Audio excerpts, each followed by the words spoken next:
Hi friends. हम लोग पिछले लेक्चर में हम लोग ट्रांसलेशनल इक्विलिब्रियम के बारे में पढ़े थे। आज हम लोग न्यूटन्स फर्स्ट लॉ को पढ़ेंगे।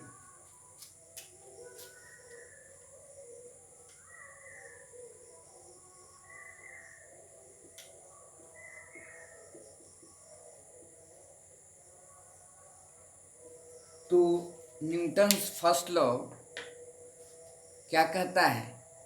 न्यूटन्स फर्स्ट लॉ कहता है, आप लोग 9th में भी पढ़े हैं, कि जो वस्तु जिस अवस्था में रहती है उसी अवस्था में रहना चाहती है जब तक कि उस पर कोई नेट एक्सटर्नल फोर्स ना लगे। जैसे कल मैं यही बता रहा था कि एग्जाम्पल भी देखे थे कि नेट फोर्स जब जीरो होता है तो बॉडी या तो रेस्ट पर होगी। यही केस हम लोग पढ़े थे। मोशन वाला भी केस आज हम लोग करेंगे एग्जाम्पल के साथ, है ना। तो या तो बॉडी रेस्ट पर होगी, नहीं तो moving with constant velocity.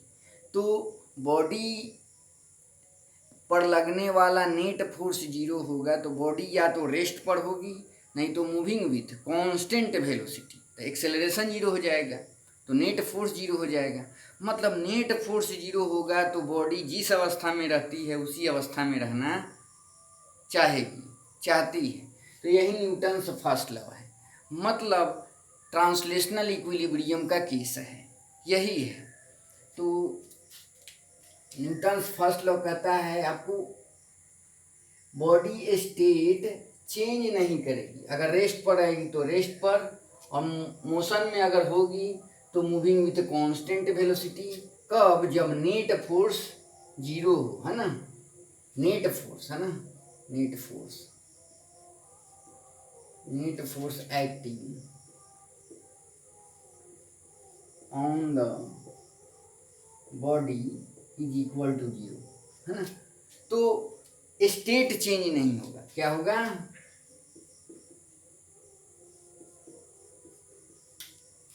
State जो होगा चेंज नहीं होगा, है ना।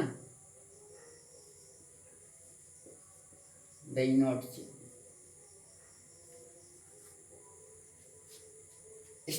स्टेट चेंज नहीं होता है, मतलब या तो रेस्ट पर रहेगी तो रेस्ट पर ही रहेगी, और मूविंग विथ कांस्टेंट वेलोसिटी।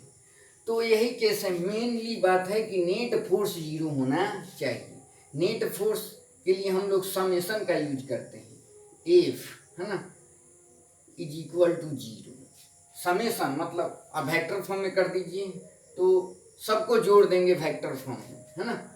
तो इसी को बोलते हैं नेट फोर्स। क्या होना चाहिए? एफ नेट यहाँ लिख दे रहा हूँ, क्या होना चाहिए? जीरो। मतलब वेक्टर क्वांटिटी है, फोर्स वेक्टर क्वांटिटी है, तो मैग्नीट्यूड और डायरेक्शन दोनों होगा। तो हम लोग वेक्टर सम कर देते हैं, उसको जीरो से इक्वेट कर देते हैं। अगर मैग्नीट्यूड की बात करें तो जैसे कल के केस में देखे थे, vertically downward force upward force के बराबर होगा। मतलब नेट फोर्स जीरो होगा तो बॉडी या तो रेस्ट पर होगी, नहीं तो moving with constant velocity. This is the statement of Newton's first law, है ना। मतलब नेट फोर्स, बॉडी पर लगने वाला नेट फोर्स जीरो होगा तो बॉडी अपना स्टेट चेंज नहीं करेगी। स्टेट कहने का मतलब अगर कोई रेस्ट पर है तो रेस्ट पर ही रहेगा, अगर मोशन में है तो मोशन में ही रहेगा, मूविंग विथ कांस्टेंट वेलोसिटी। कैसे मोशन कैसा होगा? कांस्टेंट वेलोसिटी के साथ होगा, है ना। वेलोसिटी क्या होता है? वेक्टर क्वांटिटी है, तो उसका अमाउंट मैग्नीट्यूड भी सेम होगा और डायरेक्शन भी सेम होगा। मतलब नेट फोर्स बॉडी पे क्या होना चाहिए? जीरो होना चाहिए। न्यूटन्स फर्स्ट लॉ कहिए, मतलब ट्रांसलेशनल इक्विलिब्रियम का केस है। This is the case of translational equilibrium.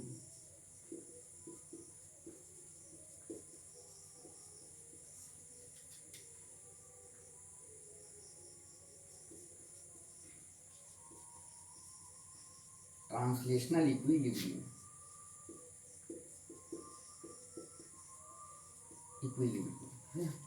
तो ये है, और यही आपका क्या कहता है? लॉ ऑफ इनर्शिया होता है। लॉ ऑफ इनर्शिया बोलता है कि कोई भी बॉडी अपना स्टेट चेंज नहीं करना चाहती है ना।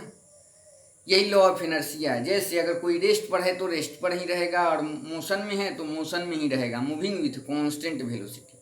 तो law of inertia, Newton's first law, ये एकदम सेम है। है ना। अगर हेवी मास है तो मान लेते हैं रेस्ट पर है, उसको मोशन में लाने के लिए आपको बहुत बड़ा नेट फोर्स देना पड़ेगा, है ना, एक्सटर्नल फोर्स देना पड़ेगा आपको उसको चलाने के लिए। मतलब इस जो वस्तु, जो बॉडी जिस अवस्था में रहती है उसी अवस्था में रहना चाहती है। और नेट फोर्स जीरो का कंसेप्ट है, ट्रांसलेशनल इक्विलिब्रियम का कंसेप्ट है, न्यूटन्स फर्स्ट लॉ। तो यही है, और इस पर का क्वेश्चन हम लोग धीरे धीरे आगे देखेंगे।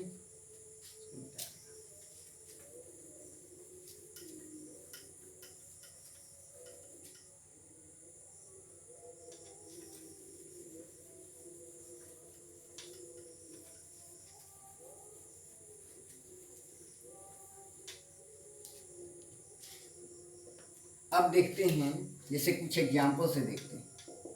जैसे एक बॉडी है ना, और ऐसे सरफेस पर रखी हुई है ना, इसका मास m है ना। तो इस पे कौन कौन फोर्स लगेगा? नीचे में अर्थ, वर्टिकली डाउनवर्ड mg है ना, ग्रेविटेशनल फोर्स। तो ये कांटेक्ट है तो इसके ये क्या होगा, एक नॉर्मल रिएक्शन ये ऑफर करेगा इस पे। और जब भी फ्री बॉडी डायग्राम हम लोग बनाते हैं, दूसरे लोग इस पे जो जो फोर्स लगाएंगे उसको दिखाते हैं। तो ये देखिए वर्टिकल डायरेक्शन में देखिए एन एम जी के बराबर होगा, ये बैलेंस है वर्टिकल डायरेक्शन में। मतलब वर्टिकल डायरेक्शन में नेट फोर्स जीरो है, हॉरिजॉन्टल डायरेक्शन में कोई फोर्स नहीं है। हॉरिजॉन्टल डायरेक्शन में मान लेते हैं, इसको मैं वेलोसिटी दे दिया, स्पीड की वैल्यू है 20 मीटर पर सेकेंड इस डायरेक्शन में। तो ये सरफेस क्या है आपका, स्मूथ है। तो नेट फोर्स इस पे क्या है, जीरो है ना, नेट फोर्स।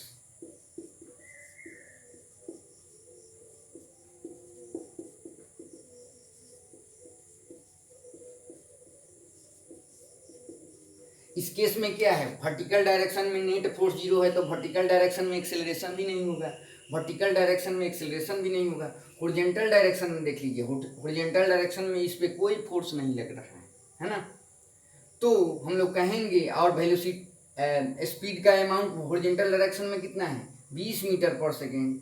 तो हॉरिजॉन्टल डायरेक्शन में इतने ही के स्पीड से ये मूव करते रहेगी, क्योंकि कोई भी एक्सटर्नल फोर्स इस पे नहीं लग रहा है हॉरिजॉन्टल डायरेक्शन में। तो बॉडी जिस अवस्था में रह रही है अभी है, उसी अवस्था में हमेशा रहना चाहेगी, मतलब इतने के स्पीड से मूव करते रहेगी। अब आप कहेंगे ऐसा तो होता नहीं है, ये तो रुक भी जाती है। तो एयर रेसिस्टेंस को हम लोग इग्नोर कर देते हैं, आइडियल केस लेके चलेंगे तो इतने ही के स्पीड से चलते रहेगी पॉजिटिव एक्स डायरेक्शन में, है ना, 20 मीटर पर सेकेंड के स्पीड से, है ना।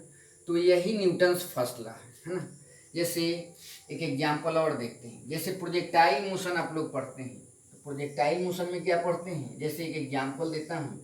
जैसे ये टावर है ना, ये कुछ हाइट है, ऐसे आप लोग प्रोजेक्टाइल मोशन में पढ़ते हैं। और ये एक बॉडी है, इसको हॉरिजॉन्टल डायरेक्शन में वी नॉट की वैल्यू 10 मीटर पर सेकेंड, 10 मीटर पर सेकेंड हॉरिजॉन्टल डायरेक्शन में इनिशियल स्पीड दे दिया जा रहा है ना। तो ये कैसे प्रोजेक्टाइल मोशन करता है, ऐसे आकर के यहाँ पर स्ट्राइक करता है। स्ट्राइक करने से पहले आप देखिए वर्टिकल डायरेक्शन में इस पर एक फोर्स लग रहा है, ग्रेविटेशनल फोर्स ड्यूरिंग जर्नी, यहाँ से यहाँ तक आप लोग पढ़े हैं। तो इधर से इधर एक नेट फोर्स इस पे वर्टिकल डायरेक्शन में लग जाता है, इसीलिए वर्टिकल डायरेक्शन में ये बॉडी एक्सेलरेट करती है। और एक्सेलरेशन कितना होता है, जी, एक्सेलरेशन ड्यू टू ग्रेविटी। तो वर्टिकल की बात हम लोग नहीं करेंगे, हॉरिजॉन्टल की बात करेंगे। हम लोग कहते हैं प्रोजेक्टाइल मोशन के दरमियान हम लोग जो जनरल प्रोजेक्टाइल मोशन पढ़ते हैं, और यही केस है अगर, तो हॉरिजॉन्टल डायरेक्शन में कोई इस पर फोर्स नहीं है, नेट फोर्स जीरो है। तो जितनी वेलोसिटी मिल जाएगी उतने ही के स्पीड से क्या होगा, ये बॉडी हॉरिजॉन्टल डायरेक्शन में मूव करते रहेगी। तो 10 मीटर पर सेकेंड यहाँ भी होगी तो हॉरिजॉन्टल डायरेक्शन में क्या होगा, 10 मीटर पर सेकेंड यहाँ भी होगी तो क्या होगा, 10 मीटर पर सेकेंड। मतलब हॉरिजॉन्टल डायरेक्शन में नेट फोर्स जीरो है, तो जितने के स्पीड से बॉडी मूव कर रही है उतने के स्पीड से ही मूव करते रहेगी। वर्टिकल डायरेक्शन में फोर्स लग रहा है तो वर्टिकल डायरेक्शन में बॉडी एक्सेलरेट करेगी। और हम लोग जानते हैं प्रोजेक्टाइल मोशन के दरमियान जो एक्सेलरेशन होता है प्रोजेक्टाइल मोशन पर जो एक्सेलरेशन एक्ट करता है वर्टिकली डाउनवर्ड एक्ट करता है। तो इसकी बात नहीं करेंगे, हम लोग हॉरिजॉन्टल डायरेक्शन की बात करेंगे। तो हॉरिजॉन्टल डायरेक्शन में नेट फोर्स इस बॉडी पर क्या है, 0 है।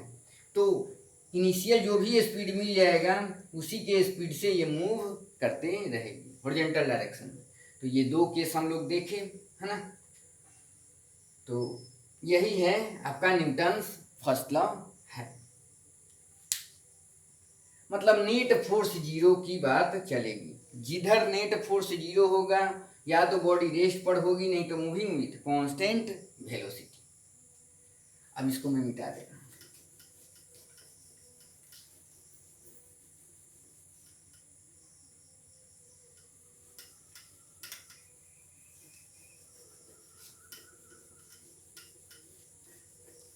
अब हम लोग आगे इस पे क्वेश्चन करेंगे, तब तक हम लोग फोर्स का डेफिनेशन पढ़ लेते हैं। न्यूटन्स सेकेंड लॉ, यहाँ पर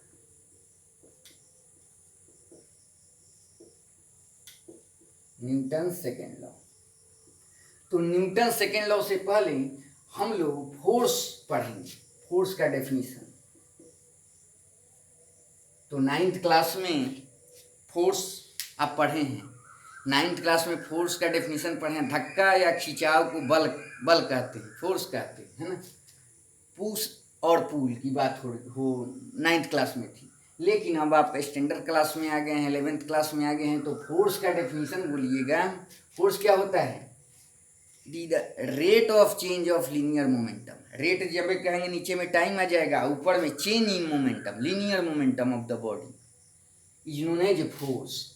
क्या होता है, rate of change of linear momentum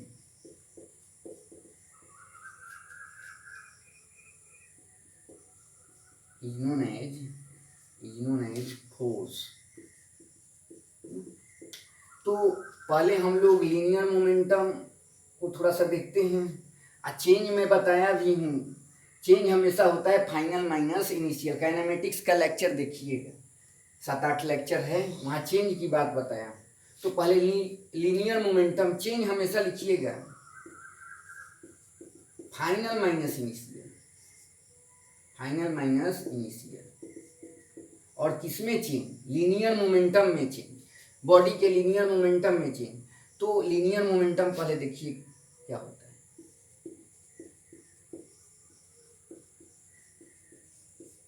linear momentum को हम लोग P से डिनोट करते हैं, और ये वेक्टर क्वांटिटी होता है, और इसकी वैल्यू होती है m/v, है ना। ये तो मास है, तो ये वेक्टर क्वांटिटी है।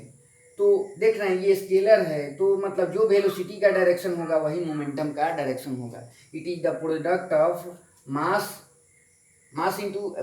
और वेलोसिटी का प्रोडक्ट है ना ये, है ना, मोमेंटम। तो मास को हटा दें, अगर डायरेक्शन की बात करें तो जो वेलोसिटी का डायरेक्शन होगा वही क्या होगा, मोमेंटम का डायरेक्शन होगा, लीनियर मोमेंटम का डायरेक्शन होगा, है ना। अगर मान लेते हैं ये v की वैल्यू 10 है, 10 मीटर पर सेकेंड, अमाउंट की बात कर रहे हैं, तो कितना हो जाएगा। अगर ये 2 है तो कितना हो जाएगा आपका, ये 10 मीटर पर सेकेंड है इसका अमाउंट, अगर 2 है तो हो जाएगा 20। और लीनियर मोमेंटम का यूनिट क्या लिख देंगे, यहाँ पर मास का आपका केजी लिख दीजिएगा और मीटर पर सेकेंड, है ना। तो ये हो गया लीनियर मोमेंटम का आपका यूनिट हो जाता है। लीनियर मोमेंटम वेक्टर क्वांटिटी होता है, और ये m/v होता है। अगर मैग्नीट्यूड की बात करें तो ऐसे लिखते हैं, है ना, mv हो जाएगा, है ना, mv हो जाएगा। इधर भी मोड लगाते हैं तो ये तो कौन बाहर निकलेगा तो क्या हो जाएगा आपका, mv हो जाएगा। तो इसका मैग्नीट्यूड जो होता है इसको सिंपली p से भी डिनोट करते हैं। मैग्नीट्यूड की बात करें m/v हो जाएगा, है ना। यही लीनियर मोमेंटम बॉडी का होता है, बस मास से मल्टीप्लाई कर देना होता है स्पीड में। और डायरेक्शन कौन होगा मोमेंटम का, जो वेलोसिटी का डायरेक्शन होगा, है ना। तो फोर्स होता है rate of change of linear momentum is known as force, और मोमेंटम ये है। अब रेट देखते हैं तो फोर्स क्या हो जाएगा, फोर्स क्या हो जाएगा, इंस्टेंटेनियस की बात कर रहे हैं तो dp/dt। जब भी रेट कहे तो नीचे में टाइम आ जाएगा। आज किस में चेंज, लीनियर मोमेंटम में चेंज, तो dp/dt है ना, यही हो जाता है आपका फोर्स हो जाता है। तो यहाँ पर पहले थोड़ा सा मैं मैथमेटिकल कुछ बता दे रहा हूँ, तब आपको डिटेल में बताता हूँ। मैं बताया भी था न्यूटोनियन मैकेनिक्स में जो हम लोग कंसीडर करेंगे, जो आपके सिलेबस में पढ़ना है, उसमें मास कांस्टेंट होता है। क्या होता है? मास कांस्टेंट होता है। तो यहाँ से हम लोग अगर मैग्नीट्यूड की बात करें, F इज इक्वल टू क्या हो जाएगा? dp/dt है ना। ये अगर यहाँ पर हम लोग p के जगह m भी रख दें तो इसको डिफ्रेंशिएट कर सकते हैं, ये प्रोडक्ट रूल लगा सकते हैं, है ना। तो प्रोडक्ट रूल लगाते हैं, अगर मास भी मान लेते हैं वेरिएबल है और भी वेरिएबल है मान लेते हैं, तो एक बार m को बाहर कर लीजिए, तो ये क्या हो जाएगा? ये हो जाएगा आपका dv क्या हो जाएगा? dt, और यहाँ पर प्लस ये क्या हो जाएगा आपका? v dm/dt। अगर अभी डिफ्रेंशिएट कर दिया तो जो आपको पढ़ना है आपके सिलेबस में, उसमें मास कांस्टेंट होता है। तो मास कांस्टेंट होगा तो ये क्वांटिटी क्या हो जाएगी? dm/dt। कांस्टेंट का डिफ्रेंशिएशन तो जीरो हो जाता है, तो m dv/dt, और इसी को तो क्या बोलते हैं? एक्सेलरेशन बोलते हैं ना, मैग्नीट्यूड हो जाएगा। तो ये यहाँ m और ये क्या हो जाएगा? a हो जाएगा। F is equal to m, यही न्यूटन्स सेकेंड लॉ है ना। तो चूंकि ये पूरे को सेकेंड लॉ बोलेंगे, लेकिन हम लोग जो आपके सिलेबस में पढ़ना है उसमें मास कांस्टेंट होता है, मास कभी चेंज नहीं होगा। जब आप रिलेटिविस्टिक मैकेनिक्स के कंसेप्ट पढ़ते हैं, है ना, वहाँ पे मास वेरी करता है। जनरली आपके सिलेबस में मास वेरिएबल नहीं होगा, मास कांस्टेंट होगा, तो यही आपका न्यूटन्स सेकेंड लॉ हो जाएगा। होता ये है, लेकिन ये आपका यहाँ पर चूंकि मास कांस्टेंट होता है तो F is equal to ma हो जाएगा। This is Newton's second law.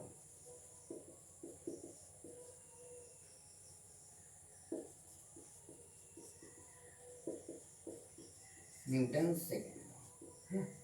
तो F is equal to ma। F होता है net force acting on the body is equal to mass of the body into acceleration of the body. तो force होता है rate of change of linear momentum, known as force, है ना। और force यहाँ पर डिफ्रेंशिएट करके मास को कांस्टेंट किया, तो यहाँ पर न्यूटन्स सेकेंड लॉ आ गया। यही ज़्यादातर अप्लाई करना होगा। तो पूरे न्यूटन्स लॉ में आपको जनरली फ्री बॉडी डायग्राम खींचना होता है, नेट फोर्स एक साइड में लिखना होता है equal to mass of the body into acceleration of the body लिखना होगा।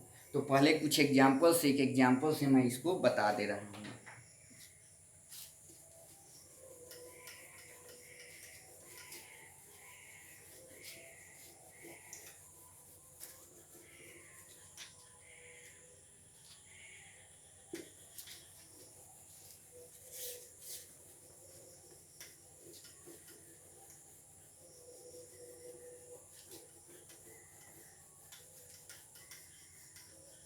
अब जैसे एक एग्जांपल देखते हैं।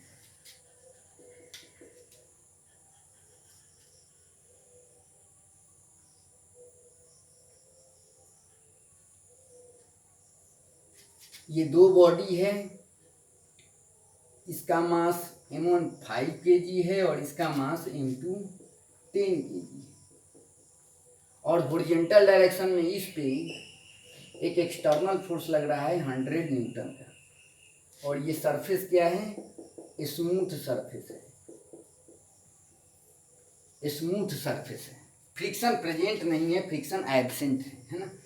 तो कहेगा कि इसका एक्सेलरेशन बता दीजिए, इसका एक्सेलरेशन बता दीजिए। तो हम लोग इसको करते हैं। तो सबसे पहले क्या कीजिए, जब भी इस टाइप का क्वेश्चन रहे तो ये देखिए, जब इधर खींचेंगे, एक्सटर्नल फोर्स लग रहा है, ये खींचेंगे तो ये टाइट हो जाएगा स्ट्रिंग, तो इसमें टेंशन डेवलप हो जाएगा। एक ही स्ट्रिंग है तो एक ही टेंशन की वैल्यू हो गया। टेंशन फोर्स कैसे लगता है? बॉडी से दूर लगता है और स्ट्रिंग के लॉन्ग लगता है, बॉडी से दूर लगता है, स्ट्रिंग के लॉन्ग लगता है। अब टाइट हो जाएगा तो देखिए, ये आगे बढ़ेगा तो ये भी आगे बढ़ेगा, मतलब जितना एक्सेलरेशन इसका इधर होगा, है ना, उतना ही एक्सेलरेशन इस बॉडी का इस डायरेक्शन में होगा। तो अब आप लोग फ्री बॉडी डायग्राम पहले m1 का खींचिए, है ना। तो free body diagram of m1, क्यों ऐसा कर रहे हैं? इसका एक्सेलरेशन पूछ रहा है ना। तो जितना एक्सेलरेशन इसका है उतना ही एक्सेलरेशन इसका होगा, इस डायरेक्शन में होगा। तो पहले इसका फ्री बॉडी डायग्राम खींचिए। तो फ्री बॉडी डायग्राम जब m1 का खींचेंगे तो इस पे दूसरे लोग जो जो फोर्स लगाते हैं उसको हम लोग दिखाएंगे। दूसरे कौन कौन लोग हैं? एक तो gravitational force vertically downward m1 into g, तो ये कितना हो जाएगा, जी का वैल्यू 10 ले लीजिए, 5 इंटू 10 तो कितना हो जाएगा, 50 न्यूटन का फोर्स वर्टिकली डाउनवर्ड लग रहा है। तो ये ब्लॉक इस सरफेस को दबा रहा होगा इस फोर्स के कारण, तो सरफेस भी एक नॉर्मल रिएक्शन ऑफ फॉर्म कर रहा होगा, N1 बोल दे रहा है। तो ये फोर्स इस फोर्स के बराबर है ना। तो वर्टिकल डायरेक्शन में ये बैलेंस है। एक फोर्स और एक्ट करेगा, ये वाला tension force along the string away from the body, है ना। अब देखिए यही तो इस बॉडी पर क्या हो जाएगा, नेट फोर्स हो जाएगा। इधर तो कोई फोर्स है नहीं, ये तो स्मूथ है, फ्रिक्शन रहता तो इधर रोकता, तो यही नेट फोर्स हो जाएगा। तो नेट फोर्स एक साइड में लिखते हैं इज इक्वल टू, और इधर एक्सेलरेशन इसका कितना है, एक्सेलरेशन को मैं ऐसे लिखूंगा, है ना। तो body accelerate in the direction of net force, अगर नेट फोर्स इधर है तो बॉडी में एक्सेलरेशन इधर होगा। तो नेट फोर्स एक साइड में लिख दीजिए is equal to mass of the body, जिसका स्टडी कर रहे हैं इसका मास कितना है m1, mass of the body into acceleration of the body. तो टी की वैल्यू क्या हो जाएगी, ये 5 और ये हो जाएगा, ये फर्स्ट इक्वेशन। एंड अब इसका स्टडी कर लीजिए, and free body diagram of N, यही न्यूटन्स लॉ में करना ही होता है। फ्री बॉडी डायग्राम खींचते हैं, एक साइड में नेट फोर्स लिखते हैं, एक साइड में मास of the body into acceleration of the body. तो इसका स्टडी करेंगे तो इस पे जो जो फोर्स लग रहा है दूसरे लोग लगा रहे हैं उसको दिखाइए। एक तो gravitational force vertically downward m2 into g, ये 10 इंटू 10 जी का वैल्यू ले लीजिए, तो 100 न्यूटन का फोर्स वर्टिकली डाउनवर्ड, है ना। तो ये सरफेस भी एक नॉर्मल लगा रहा होगा, इसको n2 बोल दे रहा हूँ, है ना। इस पे दूसरे लोग जो जो फोर्स लगा रहे हैं उसको दिखाते हैं। तो सरफेस इस पे लगाएगा, ये ग्रेविटेशनल फोर्स अर्थ लगाएगा। एक देखिए इधर एक्सटर्नल फोर्स इस पे लग रहा है, कितने न्यूटन का, 100 न्यूटन का इस डायरेक्शन में, है ना। और F इज इक्वल टू, और इधर क्या है, along the string away from the body, body से दूर स्ट्रिंग के एलोंग T है, और बॉडी इधर एक्सेलरेट कर रही है, इस डायरेक्शन में एक्सेलरेट कर रही है। तो हम लोग पढ़ते हैं body accelerate in the direction of net force. अगर इधर एक्सेलरेशन है तो मतलब नेट फोर्स इधर होगा, मतलब इधर का फोर्स इधर के फोर्स से ज़्यादा होगा। मतलब नेट फोर्स ऐसे लिखिएगा, 100 में से इसको घटाइएगा, यही नेट फोर्स हो जाएगा। एफ नेट होता है, net force is equal to mass of the body into acceleration of the body, और जितना एक्सेलरेशन इसका था उतना ही एक्सेलरेशन इसका। तो 100 minus T is equal to mass कितना है इसका 10, एक्सेलरेशन ये हो जाएगा, है ना। टेंशन की वैल्यू इसमें पुट कर दीजिए, इसकी वैल्यू इसमें पुट करेंगे तो 100 माइनस क्या हो जाएगा 5 इज इक्वल टू 10 है ना। तो 100 इज इक्वल टू कितना हो गया 15 ए का वैल्यू क्या हो जाएगा 100/15 हो जाएगा, है ना। तो एक्सेलरेशन की वैल्यू क्या हो जाएगी, एक्सेलरेशन की वैल्यू हो जाएगी 20/3 मीटर पर सेकेंड स्क्वायर। तो इसका भी एक्सेलरेशन इतना ही होगा, इसका भी एक्सेलरेशन इतना ही होगा, इस डायरेक्शन में होगा। और body accelerates in the direction of net force, है ना।